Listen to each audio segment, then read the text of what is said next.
Hi friends, இன்னைக்கான வீடியோவில் 4ஆம் வகுப்பு அறிவியல் 2ஆம் பருவம் நோட்ஸ் பார்க்கலாம்.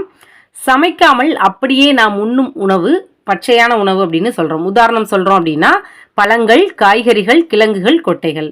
கெட்டு போகாத ஒரே உணவுப் பொருள் அப்படின்னா தேன் தான்.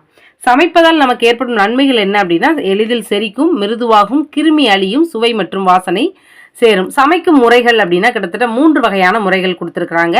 ஈரமான வெப்பமுறை, உலர் வெப்பமுறை, மற்ற முறைகள். ஈரமான வெப்பமுறை அப்படின்னா வேக வைத்தல் முட்டை, நீராவியில் வேக வைத்தல் இட்லி, அழுத்த சமையல்னா அரிசி பருப்பு. உலர் வெப்பமுறைனா வறுத்தல் அப்படின்னா எக்ஸாம்பிளுக்கு நிலக்கடலை சொல்லலாம். அடுதல் அப்படின்னா பேக்கிங் பண்ணுறது, பொரித்தல் அப்படின்னா பூரி. மற்ற முறைகள் நுண்ணலை, அதாவது மைக்ரோவேவ் அவன் சொல்லுவாங்க, சூரிய அடுப்பு சமையல், இதெல்லாமே மற்ற முறைகள். மண் பானையில் சமைக்கிறதுனால நமக்கு என்ன சத்துக்கள் ஏற்படுது அப்படின்னு பார்த்தோம் அப்படின்னா என்ன நன்மைகள் ஏற்படுதுன்னா சத்துக்கள் நிலைநிறுத்தப்படும், விரைவில் உணவு கெட்டு போகாமல் பாதுகாக்கும். மண்பானையில் உள்ள காரத்தன்மை, இயற்கையாகவே மண்பானையில் காரத்தன்மை இருக்குது, அது உணவில் உள்ள அமிலத்தன்மையை கட்டுப்படுத்துகிற திறன் மண்பானையில் சமைக்கிறதுனால உண்டு. இது போக நிறைய சத்துக்கள் மண்பானையில் சமைக்கிறதுனால நமக்கு ஏற்படும்.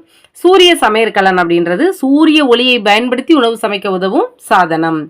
இது எரிபொருளை சேமிப்பதோடு காற்று மாசுபடுதலையும் குறைக்கும். இது முக்கியமான ஒரு ஒன்வேர்டு. அடுத்து பாருங்க, உலகில் உற்பத்தியாகும் மொத்த உணவுல 3ல் 1 பங்கு நீர் 1 பங்கு உணவு வீணடிக்கப்படுதான். ஒரு ஆண்டுக்கு கணக்கிடும் போது 1.2 லட்சம் கோடி டன், அதாவது 1 டன் அப்படின்னா 1000 கிலோகிராம். உலக பட்டினியால் வாடுவோர் தினம் மே 28. மனித உடலின் நிறையானது 75% நீரை கொண்டுள்ளது. ஆவியாதல், சுருங்குதல், வீழ்படிவாதல் போன்ற முறைகளினால் நீரில் ஏற்படும் தொடர்ச்சியான சுழற்சியை தான் நீர் சுழற்சி அப்படின்னு சொல்றோம். ஸோ ஒவ்வொரு டேமுக்கு என்ன விளக்கம்னு பார்க்கலாம். நீர் வெப்பத்தினால் நீராவியாக மாறுவது ஆவியாதல். நீராவியின் மீது குளிர்ச்சியான காற்று படும்போது அது நீர் திவலைகளாக மாறுவது சுருங்குதல்னு சொல்கிறோம். நீர் திவலைகள் கீழே மழையாக பொழிவது வீழ்படிவாதல். மூச்சு விடுவதால் ஒவ்வொரு நாளும் நாம் 1 குவளை நீருக்கு மேலே இழக்கிறோம். மனித மூளை அதன் நிறையில் 73% நீரை கொண்டுள்ளது. உலகின் நன்னீரில் 70% மேல் அண்டார்டிக் பகுதியில் உள்ளது. நீரின் மூலக்கூறு வாய்ப்பாடு அப்படின்னா H2O. அடுத்து பாருங்க, 2000 சதுர அடியில் உள்ள மேற்கூரையிலிருந்து விழுகின்ற 1 அங்குல அளவு மழைநீரானது 4800 லிட்டர் நீருக்கு சமமாகும். மழைநீர் சேகரிப்பு முறை 2001ஆம் ஆண்டு தமிழக அரசால் கொண்டு வரப்பட்டது. மழைநீர் சேகரிப்பை கட்டாயமாக்கிய முதல் இந்திய மாநிலம் நம்மளோட தமிழ்நாடு தான். அடுத்து பாருங்க, இலைகளில் இருக்கும் பச்சையம் எனும் நிறமியின் உதவியோட தான் தாவரங்கள் தமக்கு தேவையான உணவை தயாரிக்கின்றன. ஸோ இலையை பற்றி படிக்கிறோம் அப்படின்னா என்னென்ன பாகங்கள்னு பாருங்க. இது இலை நுனி, இது என்ன அப்படின்னா நரம்புகள். ஸோ இந்த நரம்புகள் என்ன செய்யும், இதோட வேலை என்ன அப்படின்னா நீர் மற்றும் தாது உப்புகளை கொண்டு செல்லும் வெற்று குழாய்களாக செயல்படும். இதுதான் அது என்ன செய்யுதுன்னா அது வெற்று குழாய்களாக செயல்படும். இதுதான் ஒரு இடத்துல இருந்து இன்னொரு இடத்துக்கு நீரையும் தாது உப்புகளையும் கடத்தும். ஸோ இது என்ன அப்படின்னா மைய நரம்பு. இது எல்லாமே சேர்த்து என்ன அப்படின்னா இலைத்தாள், இலையின் பரந்த தட்டையான பகுதி, இதை லாமினா அப்படின்னு சொல்கிறோம்.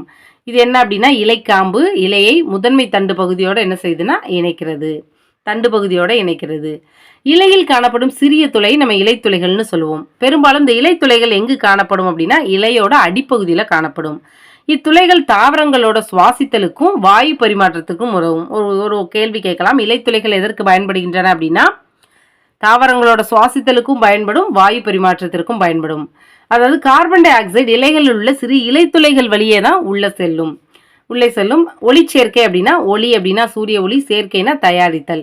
ஸோ ஒளிச்சேர்க்கை நடைபெற பாருங்க, ஒரு நீர், கார்பன் டை ஆக்சைடு, சூரிய ஒளி, பச்சையம் உதவியோட உணவும் ஆக்சிஜனும் என்ன செய்யுதுன்னா தயாரிக்கப்படுது. தாவரங்கள் முதன்மை உற்பத்தியாளர்கள் எனப்படும். கள்ளிச்செடி தாவரத்தில் இலைகள் தான் முட்களாக மாறியுள்ளது. அந்த முட்களாக மாறிய இலைகள் அவை தமது உணவை பச்சை நிற தண்டுகள் மூலமாக தயாரிக்கும். ஸோ கள்ளிச்செடியில் எது உணவு தயாரிக்குது அப்படின்னா தண்டுகள் மூலமாக தான் உணவு தயாரிக்குது. குளிர்காலத்தில் பூக்கும் மலர்கள் அப்படின்னா டிசம்பர் பூ, சம்பங்கி, செங்காந்தல். கோடையில் பூக்கும் மலர்கள் சொன்னோன்னா மல்லிகை, ரோஜா, சூரியகாந்தி. இலையுதிர் காலம், அப்புறம் வசந்த காலத்தில் பூக்கிற மலர்கள் அப்படின்னு பார்த்துட்டோன்னா டாலியா, அப்புறம் குங்குமப்பூ இலையுதிர் காலம். மணிப்பூ, அதாவது டியூலிப்னு சொல்லுவாங்க, இது வசந்த காலத்தில் பூக்குது. அனைத்து பருவங்களிலுமே பூக்கும் மலர்னு கேட்டாங்கன்னா கனகாம்பரம். 12 ஆண்டுகளுக்கு ஒரு முறை பூக்கும் மலர் அப்படின்னா குறிஞ்சிப்பூ.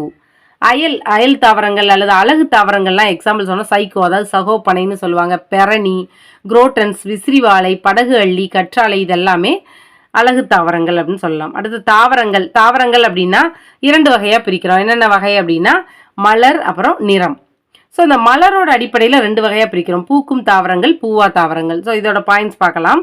பூக்கும் தாவரங்கள் அப்படின்னு எடுத்துட்டோம்னா அதில் வந்து என்ன இருக்குது? பூக்கும் தாவரங்கள்னாலவே அதில் மலர்கள் இருக்குது. பாலின செல்களால் விதைகளை உருவாக்கி இனப்பெருக்கம் செய்யும். உதாரணம் சொல்கிறோம்னா வேம்பு, மா, நெல், வேர்க்கடலை. பூவா தாவரங்கள் அப்படின்னு சொன்னால் மலர்கள் இதில் கிடையாது. விதைகளை உற்பத்தி செய்யறதும் இல்லை. ஸ்போர்கள் மூலம் இனப்பெருக்கம் செய்யும். பூவா தாவரங்கள் எதன் மூலம் இனப்பெருக்கம் செய்யும்னா ஸ்போர்கள் மூலம் இனப்பெருக்கம் செய்யும். உதாரணம் பாசிகள், பூஞ்சை, பெரணி. அடுத்து பாருங்க, நிறத்தோட அடிப்படையிலையும் எத்தனை வகையா பிரிக்கிறோம் அப்படின்னா 2 வகையா பிரிக்கிறோம். என்னென்ன அப்படின்னா நிறம் அடிப்படையில் பச்சையம் உள்ள தாவரங்கள், பச்சையம் அற்ற தாவரங்கள். பச்சையம் உள்ள தாவரங்கள்ல பச்சை நிறத்தில் காணப்படும். தமது உணவை தானே தயாரிக்கும். இதை தற்சார்பு உயிரினங்கள் அல்லது ஆட்டோட்ரோஃப்கள் அப்படின்னு சொல்றோம். உதாரணம் புல், நெல், பாசிகள். பச்சையம் அற்ற தாவரங்கள்ல நிறமற்றதா இருக்கும். உணவை அதாவது தனக்கு தேவையான உணவை தானே தயாரிக்க முடிவதில்லை. பிற உயிரினங்களை சார்ந்து வாழ்றதுனால இதை நம்ம எப்படி சொல்றோம்னா பிற சார்பு உயிரினங்கள் அல்லது ஹெட்ரோடோட்ரோஃப்கள் அப்படின்னு சொல்றோம். இதுக்கு உதாரணம் சொல்றோம் அப்படின்னா காளான், ரொட்டி காளான், அடைப்புக்குறி காளான், பூஞ்சைகள் இதெல்லாம் சொல்லலாம். புள்ளி வட்டம், அல்லி வட்டம்னா என்னன்னு பார்க்கலாம். புள்ளி வட்டம் அப்படின்னா மொட்டாக இருக்கும்போது பாதுகாக்கும் வெளிப்புற அடுக்க தான் என்ன சொல்றோம் அப்படின்னா புள்ளி வட்டம்னு சொல்லுவோம். பச்சை நிறத்துல இருக்கும். அல்லி வட்டம்னா அந்த மலரோட பகுதியை தான் அல்லி வட்டம்னு சொல்லுவோம். பிரகாசமான நிறைமுடையதா இருக்கும். தேனி, வண்ணத்து பூச்சியெல்லாம் ஈர்ப்பதுதான் இதோட முக்கிய பணி. தேனி இந்த பூச்சியெல்லாம் மகரந்த சேர்க்கைக்கு உதவுது. அடுத்து மகரந்த தாழ்வட்டம் அப்படின்னா இது மலரோட ஆண் பாகம். இது எங்க இருக்கும் அப்படின்னா மலரோட மையத்துல காணப்படும். இனப்பெருக்கத்திற்கு உதவும் மகரந்த துகள்கள் இதுல வந்து என்ன செய்யுதுன்னா உள்ளது. சூலகம் அப்படின்னு எடுத்துட்டோம்னா பெண் பாகம். ஒரு ஒன்பது கேட்கலாம், இது ஆண் பாகம், எது பெண் பாகம்னு. இது எங்க இருக்கும்னா நடுப்பகுதியில காணப்படும். இந்த சூலகம் வந்து மகரந்த துகள்களோட இணைந்து என்ன செய்யும்னா கனியாக மாறுகிறது. அடுத்து பாருங்க, உலகின் மிகப்பெரிய மலர் அப்படின்னா ரஃப்லேசியா. அது வந்து எங்க இருக்கு அப்படின்னா இந்தோனேசியா மலைக்காடுகள்ல இந்த அரிய வகை மலர் வந்து காணப்படுது. உலகில மிகப்பெரிய மலர் அப்படின்னா ரஃப்லேசியா. அடுத்து பாருங்க, பாத்தீனியம் அப்படின்னா ஒரு வகை கலைச்செடி. அது வந்து ஒரு வகையான கலர் செடி. ஒரு புதிய இடங்கள்ல விட்டோம் அப்படின்னா அது ஒரு எல்லையை விரிவுபடுத்தி ரொம்ப பெருசா என்ன செய்யும், பரவக்கூடியது. இதனால என்ன பாதிக்கப்படும் அப்படின்னா வேளாண்மை பாதிக்கப்படும். இந்த தாவரத்தோட மகரந்த தூள்கள் இயற்கையாகவே என்ன செய்யணும்னா ஒவ்வாமை தன்மை இருக்குது. அதனால அந்த செடி நம்ம தொடாமல் இருக்கிறது ரொம்ப நல்லது. உணவாகும் வேர்கள் அப்படின்னா என்னது? கேரட், பீட்ரூட், மரவள்ளி கிழங்கு. உணவாகும் தண்டுகள் எதெல்லாம்? வெங்காயம், மஞ்சள், கரும்பு, உருளைக்கிழங்கு சொல்லலாம். இலைகள், உணவாகும் இலைகள் அப்படின்னா முட்டைக்கோஸ், கீரைகள், கொத்தமல்லி இதெல்லாமே. உணவாகும் பூக்கள்னா வாழைப்பூ, காலிஃப்ளவர், கிராம்பு அதாவது லவங்கம் சொல்லுவோம். உணவாகும் தானியங்கள் அப்படின்னா அரிசி, பருப்பு வகைகள், வெந்தயம். பூமியில் அதிக நாள் வாழும் உயிரினம் வந்து மரங்கள் தான். மூங்கில் மரம் ஒரு நாள்ல 90 சென்டிமீட்டர் வளருமா.